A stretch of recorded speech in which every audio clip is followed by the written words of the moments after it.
शिवसेना उद्धव बाळासाहेब ठाकरे पक्षात हर्षवर्धन जाधव यांच्या घर वापसीची चर्चा पुन्हा एकदा तापली आहे। 2019 मधील पराभवानंतर राजकीयदृष्ट्या अस्थिर झालेल्या जाधवांनी अंबादास दानवे यांच्यासोबत थेट मातोश्रीवर जाऊन उद्धव ठाकरे यांची थेट भेट घेतली। या भेटीने पक्षप्रवेश जवळपास निश्चित असल्याची हवा निर्माण झाली असली तरी बाहेर पडताच हर्षवर्धन जाधव यांनी या चर्चांवर ब्रेक लावला। भेट झाली हे त्यांनी स्पष्ट केलं, पण पक्षप्रवेशावर कुठलीही चर्चा झालेली नाही असंही ठाम सांगितलं। आरोग्य, देशाचं अर्थकारण आणि सध्याची राजकीय परिस्थिती एवढ्याच गोष्टींवर चर्चा झाली असं ते म्हणतात। परंतु या पूर्ण प्रकरणात सर्वात मोठा अडथळा म्हणजे चंद्रकांत खैरे।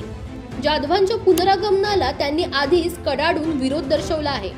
शिवसेनेत निष्ठावंत असताना गद्दारांना पक्षात घेण्याची गरजच नाही असा सवाल खैरे यांनी उभा केला होता।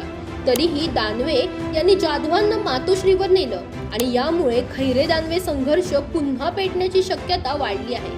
हर्षवर्धन जाधवांचा प्रवेश होईल तेव्हा होईल, पण मातोश्रीवरच्या या एका भेटीनेच पक्षातलं वातावरण मात्र आधीच तापायला सुरुवात झाली आहे। दरम्यान तुम्हालाही अशाच पॉलिटिक्स रिलेटेड अपडेट्स हव्या असतील तर इंडिया लीडरला फॉलो करायला विसरू नका।